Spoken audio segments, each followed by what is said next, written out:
Alright guys, welcome to another beer review, and today we're going back over to Poland, and this is a beer from the Beer 52 Poland box, and I'm sure there's a proper name to it. But yeah, so I've reviewed a few of these beers from this box. I've come to that point now where I'm not reviewing every beer that I receive, so the good thing about the Beer 52 stuff is a lot of it I could just drink on my own accord, do you know what I mean, and then review some of the more, let's say, interesting sounding beers to me, and this definitely does sound like an interesting beer. So we're going over to Brova Lotny and Trzech Kumpli. Not too sure if that's actually part of the brewery name. Apologies to my potential Polish speaking viewers. Speaking of which, Thomas from Thomas Kupfer, I hope I'm pronouncing his name correctly, is in Wales visiting Simon, Real Ale Craft Beer, and they've done a couple of really interesting live streams. So yeah, fantastic stuff. Anyway, back onto the beer. This is the Blackcyl. Apologies about this pronunciation. I know I'm saying it wrong, and I do apologise.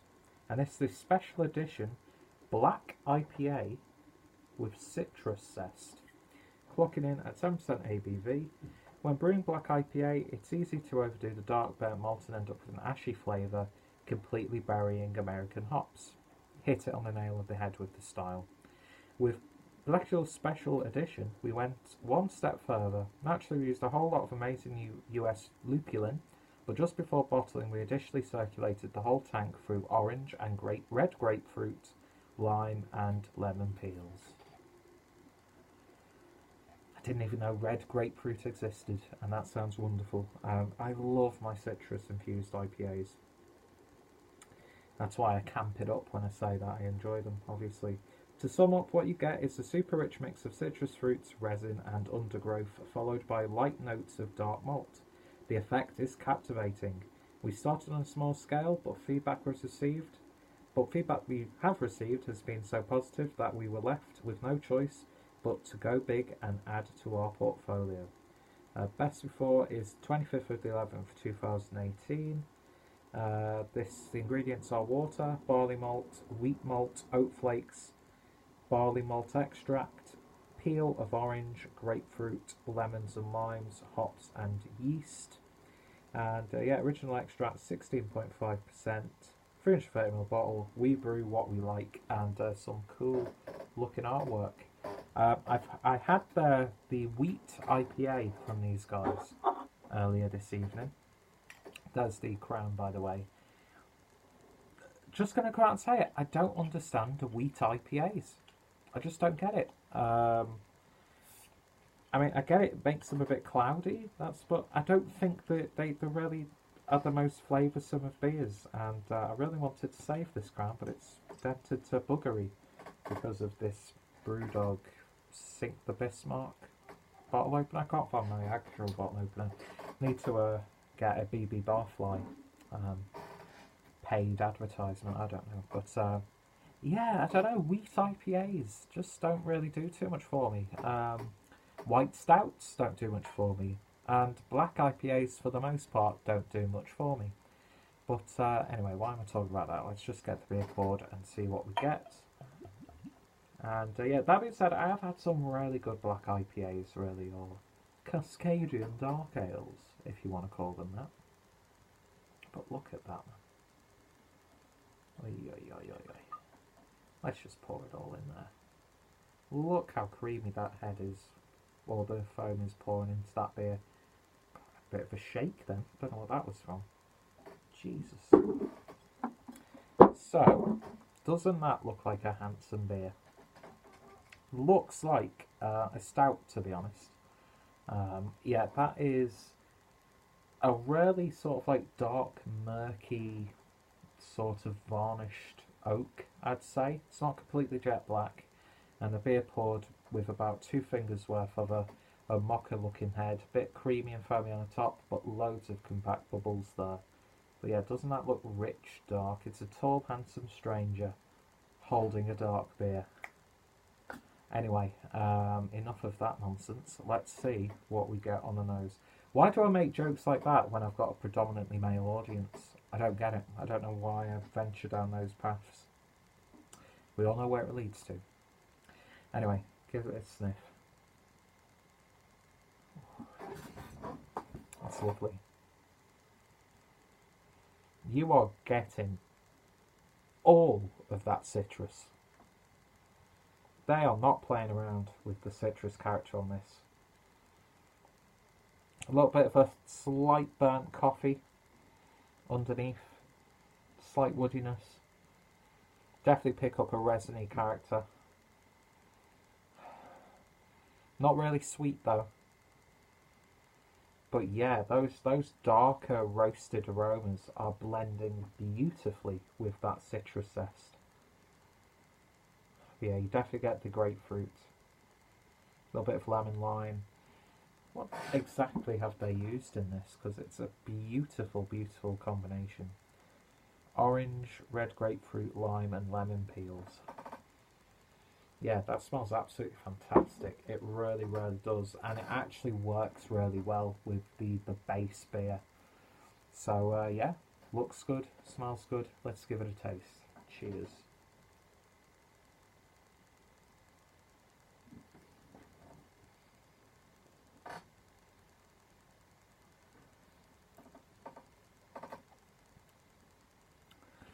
Well, first and foremost, it tastes like a slightly roasty, slightly sweet black IPA.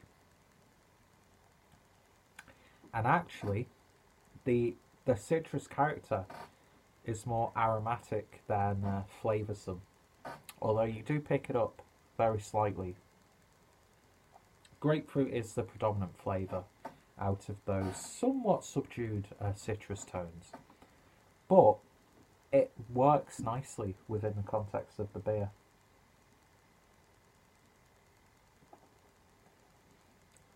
Lovely smooth body, light and heavy at the same time, or medium, as a sensible person would label it. A little bit of a dark chocolate, loads of resin, loads of piney character. Maybe I can appreciate sort of like these black IPAs a little bit more, because I've been saying in a lot of my sort of like hazy IPA reviews that I'm missing that bitterness. I'm missing that resiny, like sticky, like potent marijuana aftertaste, sticky resin character that I do get a lot in the West Coast sort of IPAs. This just takes it to a completely different level, mixing it with coffee and slight citrusy fruit. So maybe this is the perfect time for me to reconnect with the black IPA style.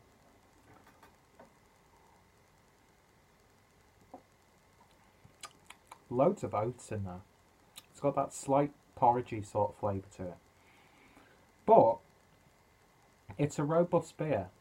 But, and look at, what is this piece of hair doing? Why is this just always just hanging round? It's like, look at this, what is going on? I look like a fucking idiot, man. I am a fucking idiot, so it suits me, but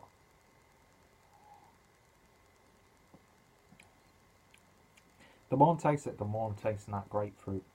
And the more it reminds me of, I never remember what the chocolate's called, and it might not even be like a grapefruit sort of jelly inside, but, you know, it's either in a tin of roses or a tin of Quality Street. And there's a chocolate with a fruity filling. And IPAs with grapefruit sort of have that weird chocolatey flavour. Or like an impression of a chocolate. Or at least the candied filling. And I can't remember what what chocolate it was. I've probably made that up. I've probably invented that in the back of my head. But this is a lovely beer. I'd like a bit more citrus tones.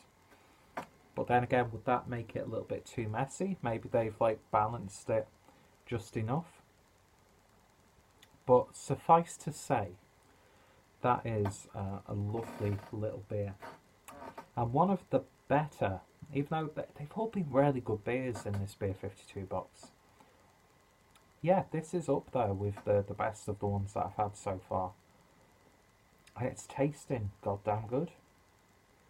Just maybe needs a little bit more of a citrusy kick to, you know, appease me personally. But I'm still happy enough to give this beer an 8.5 out of 10. That's lovely stuff. That's a really nice surprise. I didn't know which direction this beer would go in. It's not gone in the direction that I thought it would, but I'm glad that it didn't, because this is actually a little better than my initial expectations. Not that I was aiming low, of course, but yeah, stylistically it works, conceptually it works, maybe just... But then again, it's not the... I don't know. See, I got my box like a few weeks or more actually before, like when the first boxes were being shipped out, because, you know, my own... Not because it was late or anything, it's just because it took me a little while to, you know, want this box. So maybe a little bit fresher, it might have had a little bit more of a bite, a little bit more of a zing. But at the same time, as Peter makes himself look like a balding 50-year-old who just can't get over losing his hair, maybe it could have been a little bit too much. I don't know, but as it stands now, I would happily buy a 6-pack of that and just enjoy them for something a little bit different. Perfect autumn beer for me. You know, it's still got that fruitiness. The base beer itself is lovely. So yeah, I'm not gonna take away too much from it. Lovely, lovely beer. So if you've tried it, let me know your thoughts, opinions. If you see it, definitely give it a go. If you're interested, by now the Polish box has finished. It's the summer bangers now. But definitely check out Beer 52. If you're interested, I'll put my referral link down below so you can get yourselves a nice little discount on your first box. And yeah, check out the brewery, check out my Polish playlist, and of course, if any of my friends and fellow beer tubers have reviewed this one, their links are going to be down below. So 8.5 for Trzech Kumpli Browar Lotny Special Edition Blackcyl. I hate myself for the way I'm pronouncing that. Fantastic stuff. Give it a go if you can. Cheers. Awkward ending.